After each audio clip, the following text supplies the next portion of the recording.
Good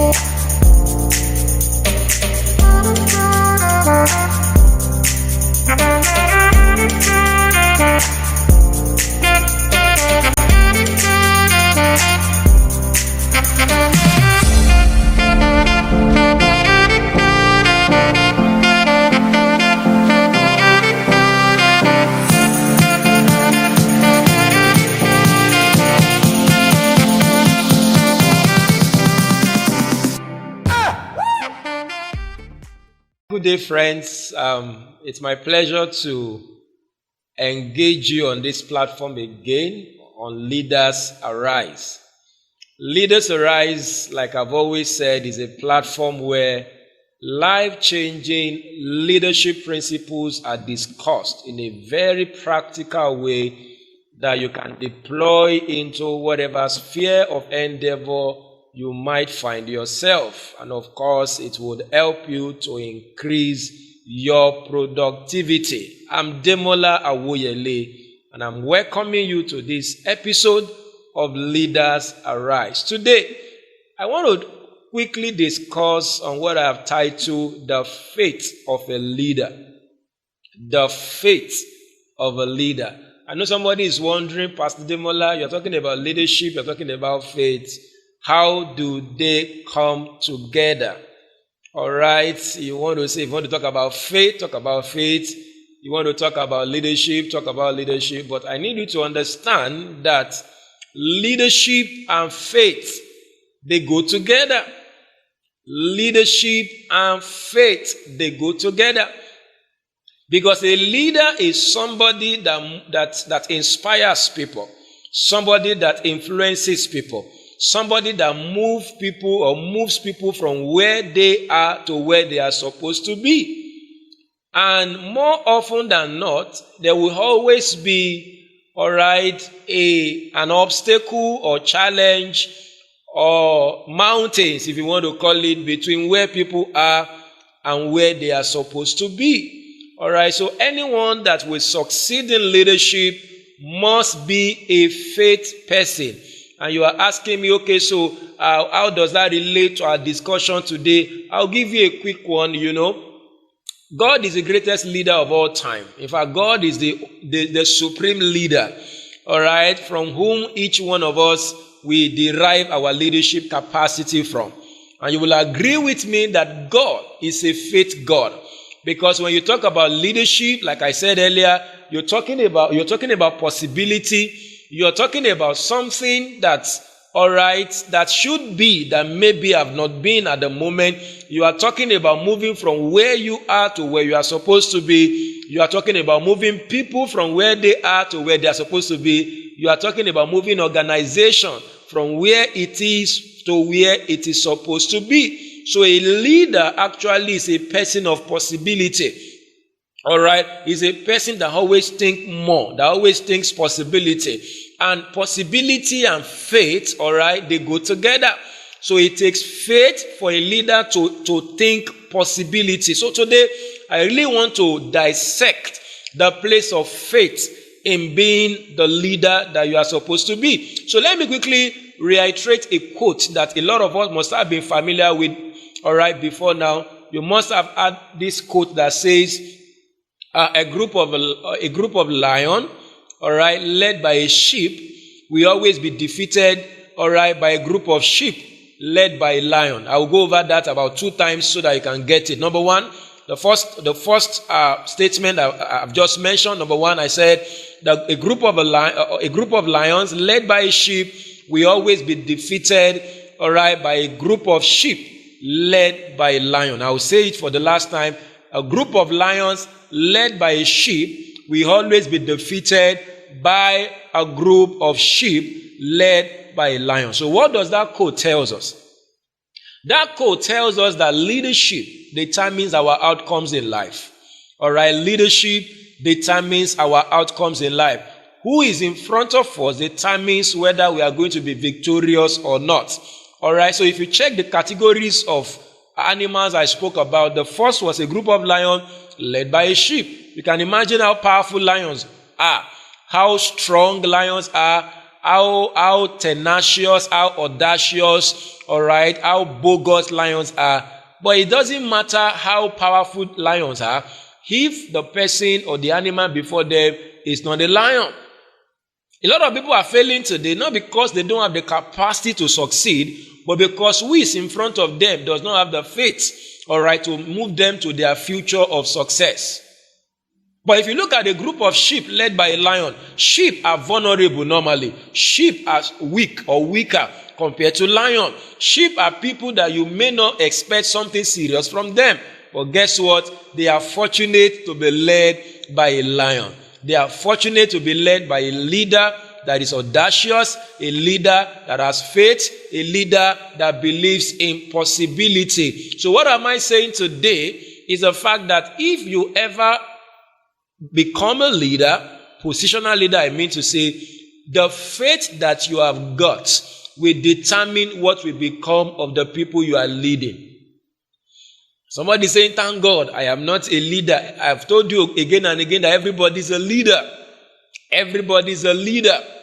All right, because everybody has got the power of influence. But let me even say that even if you think you are not a leader because you have not been appointed as the MD CEO of your company, you've not been appointed as a senior pastor of your local church, you have not been appointed as a vicar of your campus, but whether you like it or not, you are influencing some people somewhere, somehow. Maybe you are a father at home, you have a family, you are a leader over that family. Maybe you are in a team, all right, at your workplace, you have to work on a project, and fortunately you have to coordinate the team. You are a leader over that team. All right. So no matter who you are, you must understand that you are a leader. All right. So you've got to understand the place of faith in delivering leadership success wherever you find yourself. I will say it again and again. You've got to know the place of faith in delivering leadership success wherever you find yourself. Because leaders are people of possibilities. Leaders are people that have the capacity to move people from where they are to where they're supposed to be. And if that must happen, there must actually be a manifestation of the faith of a leader. I'll give you a quick example very quickly. All right. In Numbers, I think chapter 13, remember the story of Joshua and Caleb. All right. When we talk about Numbers or we talk about Joshua and Caleb, it rings a bell in the heart of an average person because a lot of people name their children Caleb, Joshua, and all that. But remember that it was not only Caleb and Joshua that was in that place. There were actually 12 of them. There were actually 12 of them. Moses actually sent out 12 spies to go and spy the land of Canaan, the promised land that God was about to give his people. All right, so those 12 guys were leaders. All right, they were leaders. But 2 of them had what I call the faith of a leader, while 10 of them, quite bad. 10 of them had what I can call the fear of a leader. And I want to ask you today, are you a leader driven by faith, or you are a leader driven by fear? This is the new month, the month of September. Actually, the September is fast running out. We have barely 4 months or less than 4 months now before year 2020 is over. You've got to recapture faith in your heart again. You have got to bring faith back into your endeavor, because whether you like it or not, the faith that you have as a leader will determine whether you are going to live in the vision that you claim to have. Without vision, there is no future, but without faith, vision cannot be materialized or cannot be actualized. No wonder in Habakkuk chapter 2 verse 1 to 4, most time we are quick to talk about, I will stand upon my word, verse 1, Habakkuk chapter 2, and I will and I will hear what the Lord will say unto me, and what I will answer, all right, when I'm reproved. And the Lord said, write the vision, all right, make it plain upon the tables, that he may run that reads it. All right, he said the vision is yet for an appointed time. He said, though it tarries, he said, wait for it, because at the end it shall speak and shall not lie. Now, if you stop there, you've not yet unraveled the mystery in that portion of the Bible. Of course, we talk about vision. Anytime we want to teach about vision, a lot of people want to go to that Habakkuk chapter 2. Most times they stop at verse 3. But if you stop at verse 3, you have missed out on something very important. You know, verse 4 says, the just shall live by faith. And you are wondering, so where does faith come in? We have been talking about vision, which every leader needs. But the next verse talk about faith. So it actually means that without faith, vision cannot be actualized. Can I say that again to somebody today? Without faith, vision cannot be actualized. Do you know why? Vision actually talks about something more than where you are. Anything you call vision that does not stretch your mind, does not stretch your imagination, does not stretch your thinking, it is not vision, it's an illusion. Because vision always communicates something more. And I want to say to somebody today that there is something more ahead of you. Maybe you began your 2020 with vision. Something more, something bigger than where you currently are. Something greater than what you currently have. Something more than where you currently are. But listen to me, without faith, vision will end up becoming daydream. A lot of people have visions today, what they call vision, but it's just daydream. Or at best, it's an illusion because they have not brought faith into the mix. Without faith, vision cannot be actualized. All right, so anytime, when next you read that Habakkuk chapter 2, verse 1 to 3, I beg of you, don't forget to add verse 4. Because the Bible says the soul that is lifted in him is not upright, but the just shall live by faith. The leader shall live by faith. So let's go back to that Numbers chapter 13. I was trying to describe two kinds of leaders, all right, that the Bible spoke about in Numbers 13. All right, one category was a category of leaders that were driven by faith. The other category talked about the category of leaders that were driven by fear. The ones that were driven by faith, remember, when Moses told them, the 12 of them actually, all right, to go and spy the promised land, 10 of them came with a bad report. And we don't even know their name. Do you know why? Nobody will remember you if you allow fear to take you over. If I talk about Caleb and Joshua, you're quick to say, yes, I know them. In fact, I have to name my son Joshua, or I have to name my son Caleb, and all that. All right. But what about the other 10? Who remembers them? Were they not leaders? They were leaders. And before I continue, let me quickly say today that it's amazing that the category of, or the percentage of the negative leaders, fear-led leaders, was actually more than the faith-led leaders. And that is the mystery about life. It stands to reason, actually, that if you choose 12 people or 12 leaders, hardly would you find 2 of them or more than 2 of them that will be driven by faith. It's a very, very powerful statement you've got to take note of. The percentage of fear-driven leader was more than the percentage of faith-driven leader. Can I encourage somebody today? You have got to stand out in your generation. A lot of people are ruled by fear, like Rick Warren told us in his book, Purpose-Driven Life. Rick Warren asks us a question: what is driving your life? Some are driven by their past. Some are driven by problem. Some are driven by fear. Some are driven by people's opinion. Some are driven by purpose. Let me add another one. Some are driven by faith. So you can have a group of 12 people, 12 church members, 12 employees in an organization, all right, 12 governors in a country, all right, 12 members of a team, all right. There is every likelihood that out of the 12 of them, only 10 or only 2 are going to be driven by faith. And this actually answers the question, why are people not standing out? It's because of faith. Out of 12, only 2. Only God knows how many of your mates graduated from campus with you. All right, thousands of people graduate from campus every now and then. Crowds attend churches. All right, a lot of people start businesses. I don't know how many businesses have started this year, 2020. But how many of such people, how many of such businesses will stand out from the pack of other businesses? This is going to be answered by this simple statement I've made today. It takes faith for you to manifest leadership. Are you following me today?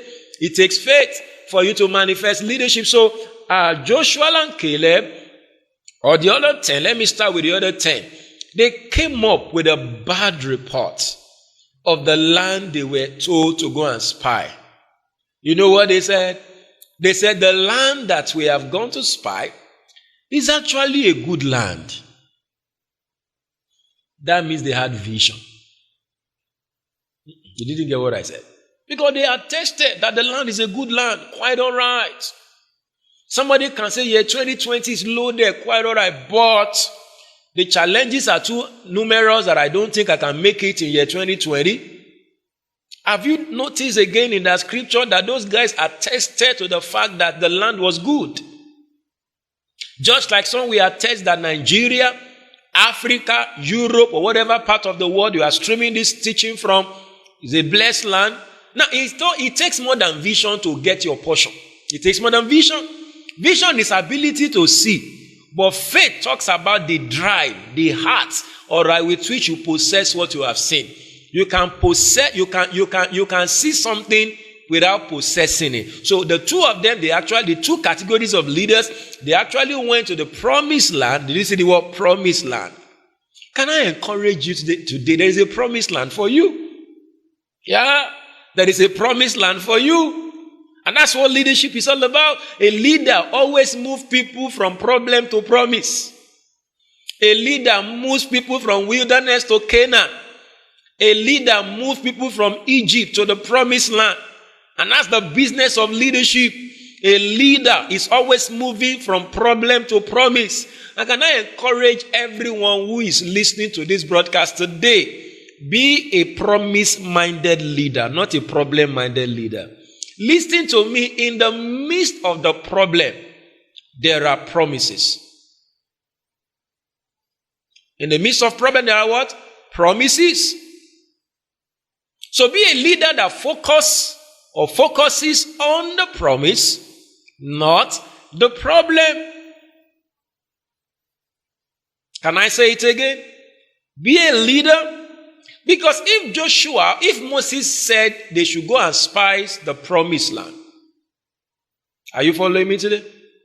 It actually meant that there was a promise for them. And can I encourage you today, there's a promise for you? There is a promise for you. There is a promised land for your business. There's a promised land for your ministry. There is a promised land for your career, your marriage. Well, listen to me. If you have got to be a leader that will enter into the promised land, you must bring faith into the mix. Why would you need faith to move to the promised land? Is because in the promised land there are giants. Did you get what I just said now? In the promised land there are giants. And that is what a lot of people don't understand today. They look at the giants and they say, but I thought it was a promised land. They never understood that because it is the promised land, that is why there will be giants. Oh, you didn't get what I said. Some of you are looking for a promised land that will not have giants. That is not promised land. Some of you are looking for business success that will not have obstacles and challenges. Some of you want to grow your career without challenges. There is no promised land without giants. There is no promise without problem. But the business of leadership is to shift focus from the problem or the giant to the promise. So the other 10 spies, they actually said the land is good. That's vision. The land is good. This business is promising. Good business. I've done the analysis. Good business. This ministry, flourishing business ministry, this career path, I think is the hinting now. But that is not enough. The other 10 spies attested to the fact that the land was good. Joshua and Caleb also attested that the land was good. But the 10 spies, they introduced the buts. They said the land is good, but there are giants in the land. That was a statement of fact. Were there giants in the land? Very true. Are there financial challenges in starting a business? Very true. Are there problems or issues if we started a ministry? That is true. Are there challenges in raising a family, a marriage? That is very true. You know, faith is not a denier of fact. You are not following me today. Are you following me? When we talk about faith, faith does not deny facts. But what faith does is that it superimposes a superior mentality upon the prevailing fact. I wish to say this a million times. Because some of us have been taught about a faith, that does not consider fact. Faith does not deny fact. But faith does not allow fact to rule it. Because Caleb, the other 10 spies said, there are giants in the land. That was correct. Nigeria, the policies in Nigeria is a little difficult to run a business. That is true. COVID-19 pandemic is still ravaging the world. That is true. Leaders don't just discuss facts. They superimpose faith on facts. Because those 10 spies said there are giants in the land. That was correct. And I think that Caleb, if you check that Numbers 13 very well, the Bible said Caleb stilled the people. Quiet. Maybe Moses also did the same. Now, Moses or Caleb or Joshua didn't stop them because they were saying there was giant. Because they also saw the giant. Oh, maybe you were thinking Caleb and Joshua didn't see the giant. They saw the giant, but they saw beyond the giant. That's leadership. They saw the financial challenges, but they saw beyond the financial challenges. They saw the policy, the economic policy and terrain that are unfavorable, but leaders see beyond that. Leaders see beyond that. But for the 10 spies, they saw the giant, and look at what they said. They said, wow, we saw giants in the land. There were giants, the sons of the Anakim. All right. He said, we were as grasshoppers. If I love what they said, the land that you have told us to spy is a land that eats its inhabitants. They were confusing themselves. He said it's a good land. And he says it's a land that eats its inhabitants. And I want to ask those 10 spies, the land eats its inhabitants and you came back alive. If the land actually eats its inhabitants, you shouldn't have been alive to give the reports of the land. Some of you say Nigeria is bad for business, but you are still running a business. Ministry doesn't grow in the city you are in, but you are still in the ministry. COVID-19 pandemic is the worst that have ever happened to the world, but you are still standing. You are still standing. Maybe you still have a job you are working on at the moment. All right. Maybe you still have something you're doing. All right. So why would you say the land eats its inhabitant and you are still standing? COVID-19 has killed everybody. No, it has not killed everybody. You are still alive. Now, I'm saying this today because if leaders don't learn to analyze situations, they will dampen the morale of the led. So leaders don't deny facts, but they use their faith life to superimpose on the facts. They don't allow themselves to be ruled by facts. They allow themselves to be ruled by faith. No wonder Apostle Paul said in 2 Corinthians, he said, we walk by faith and not by sight. We walk by faith and not by sight. What does that mean? We have sight. When you talk about fact talks about the things that are connected to your 5 senses. What you can see. They saw the giant. What you can hear. All right? What you can feel. What you can touch. Things that are connected to your 5 senses, they are what I call facts. But listen to me, faith actually operates on a higher sense. I choose to call it the 6th sense. Biology taught us 5 senses.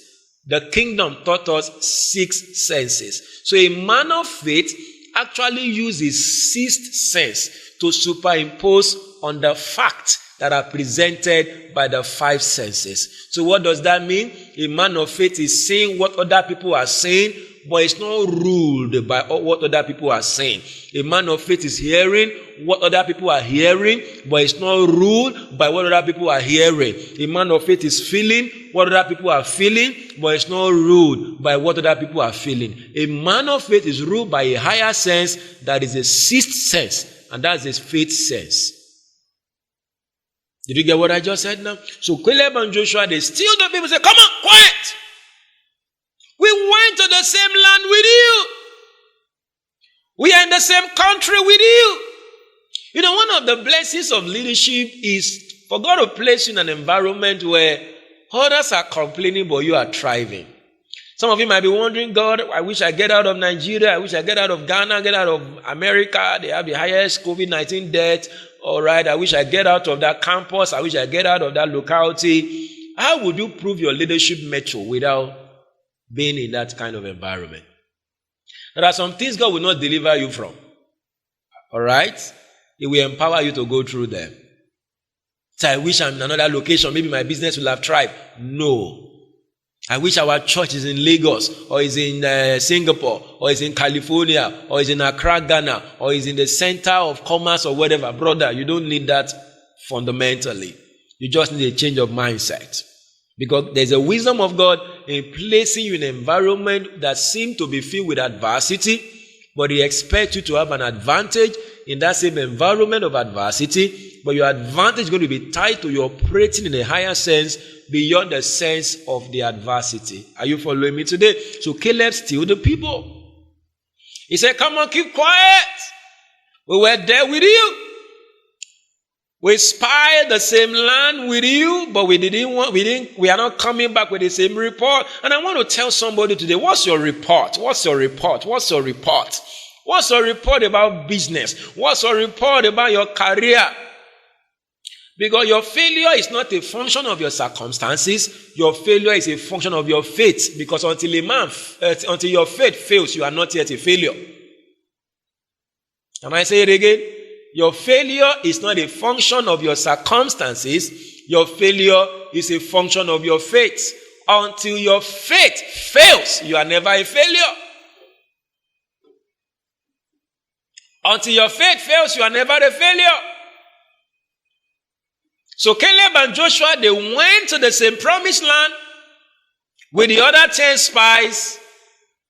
All right. The other 10 spies, they saw giants. They saw impossibility. All right. They saw failure. But Caleb and Joshua,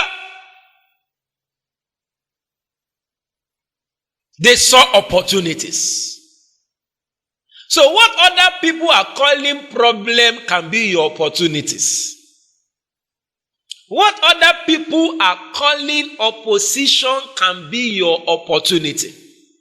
What others are calling stumbling block can be your stepping stone. Listen to me, what is stopping others can enhance your own success in life. It's all a function of the faith that you possess. It's all a function of what you see. Are you following me today? It's all a function of what you see.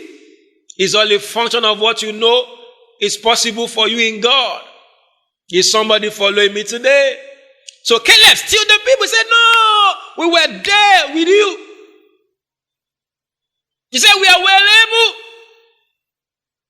And I love what they said, maybe in chapter 14 of that same scripture, all right, maybe or the same chapter 13, Caleb and Joshua said, of course, there are giants in that land, but they are bread for us. Wow. Wow. Wow. He said, although there are giants in that land, but they are bread for us. Can I say it again? Although there are giants in that land, but they are bread for us. Can you be that faith-filled? That even if you won't deny the presence of giants, but you will see them as bread. Bread is meant to be eaten. Can you imagine that? So the other 10 spies says, these giants will eat us. Caleb and Joshua said, we will eat these giants. Can you imagine that? The 10 spies says, the giant will eat us. Caleb and Joshua said, we will eat these giants. Can I encourage somebody today? Go out there and eat the giants. Eat the giant in business. Oh, eat the giant in that career. I've told you, don't forget that there will be giants. Don't forget that there will be giants. Giants are not your problem. Your faith is your problem. Giants are not your problem. Your faith is your problem. Say, they are bread for us. They are bread for us. Hey, and I remember this scripture. Was it in Judges now when Samson was given a riddle or a parable? He said, out of the eater came out what is eating. Remember that parable, that riddle that Samson gave? He was asking them to crack that riddle. So out of the eater, he was talking about lion. Lion eats other people. But when he smote the lion, the dead carcass of the lion, honey or something came out or something like that. So out of the eater came out what is eaten. Can I speak over somebody today? Out of what is eating others will come out what you will eat. Recession is eating others, but you will cash in and cash out on recession. COVID-19 is eating businesses, but you will cash in and cash out on COVID-19. Principalities and powers are stopping ministries in that land, but you will eat them as bread. That's a mentality. That's faith talking. We eat them. They are bread for us. Now listen to me. The faith of a leader begins with a speaking. Because they were still in the leadership meeting. They've not gone there. They started making mouths. Can I dare you to make mouths in this month of September? Because you wanted to ask Caleb, okay, so what would you eat to eat them? Forget that. We'll eat them, sir. That's what I want you to know. Will you kill them and slaughter them? I don't know. And I think that is where it begins for you as a leader. You've got to be audacious in your speaking. Jesus told us in Luke 21:15, he said, I will give you a mouth and a wisdom. He said, in which none of your adversaries will be able to gainsay nor resist. So a leader who cannot speak cannot release faith, because faith is in speaking.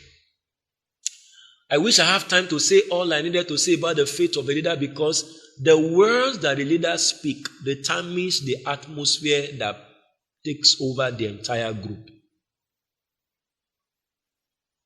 Can I say it again? The words that a leader speaks, becomes the atmosphere that takes over the entire group. When a father at home says we are well able, the children say, Daddy, let us go there. When a pastor says we are in this city to take over, the members, they rise in the energy of that takeover anointing and they go right there to succeed. When a pastor, a leader, a father at home says, well, this land is difficult, it shuts down the potentials of the land. So why does God want leaders to be people of faith? Because the faith of a leader will determine the atmosphere in the group. I will give you a quick story again. 1 Samuel chapter 17. The story of Goliath. We're still talking about giants and the Israelites. All right. Goliath and the Israelites and Saul. Goliath was a speaking giant. Saul was a muted or a mute leader. Goliath, every day, he kept coming out and said, I'm going to hit all of you. I'm going to finish you all. I'm going to do this. I'm going to do that. And the more Goliath speaks, the more the bones of the Israelite cracks and cringes or cringed. The more he speaks, the more they fidgeted. The more he spoke, the more they felt afraid. The more they went to hide themselves in their stuff. They couldn't just lift up their head. Even though they had the potential to finish Goliath, but there was a Goliath that was speaking from fear. There was a Saul that refused to speak, but there was a David that came on the scene. Like I've always said, David finished Goliath with words. It wasn't stone that killed Goliath. I know you have been taught that he had 5 stones in the shepherd's bag. He hauled out one and Goliath's head was brought down. But it was the speaking, the confession, all right, of David that actually killed Goliath. If you have time, check that 1 Samuel 17 very well. David spoke more than Goliath spoke. Maybe times 2 or times 3 of what Goliath spoke. And that's the way a leader is. So before David actually brought out the stone, he has finished Goliath with his words. And as a leader, it's not in your size. David was a teenager. And that's why I keep telling people leadership is not about your size. It's not about your age. It's about what is inside you. You can imagine how old Saul was and the brothers of David, Eliab and all of those. They were not leaders of faith. But David actually stood up and began to speak. Said, I will give your head. Can you imagine that? David was telling Goliath, I will eat you. I dare you speak to your Goliath, I will hit you. Goliath of finance, I will hit you. Goliath of joblessness, I will hit you. Goliath of backwardness, I will hit you. Goliath of COVID-19, I will hit you. Because if you don't speak that way, your Goliath will always speak. Are you following me today? Because mountains, giant obstacles, they have ears and they have mouth. The battle of the kingdom is a battle of words. And that's how leaders release faith. No wonder in Joshua 1 verse 8, 7 and 8, all right, when God was giving the leadership mandate to Joshua 1, 6 to 8, he said, only be thou strong and be what? Very courageous. That was God telling Joshua that. Be strong and be very what? Courageous. Because you're going to be faced with giants, you're going to be faced with obstacles, but what you need is courage powered by faith. Only be thou strong and be very courageous. And it's told in verse 8, this book of the law shall not depart out of your mouth. A lot of people read that scripture to mean this book of the law shall not depart out of your mind. No, out of your mouth. A speaking leader is a faith-filled leader. And a faith-filled leader will raise people whose morale is high. Because the faith of a leader will determine the fate of the led and will determine the future of the led. Let me stop here today because I just wish to keep sharing along this. Now, I dare you to release your faith in this season. All right, release your faith for that career, for that business, for that ministry, for that marriage. All right, release your faith because your faith will become the motivation for people around you. A lot of people are driven by fear today, but when you rise up in the energy of faith, God will use you to help people out of their fear into their future. I pray for you today that whatever giant before you crumbles right now, you will go right there and eat those giants and possess your promised land. Thank you for your time with me today on this episode of Leaders Arise. I know you might have questions or feedbacks or comments. Feel free to get back to me on our contact that are being displayed on the screen. Help us share this stream across all your social media platforms. Also like and follow our page or subscribe if you're on YouTube if you have not done that. Then of course take advantage of our resources on our website so that you can develop capacity to become the leader that God has ordained you to be. Till I meet with you again on the next episode of Leaders Arise, go right there, eat your giant and possess your promised land. You will succeed. Bye for now.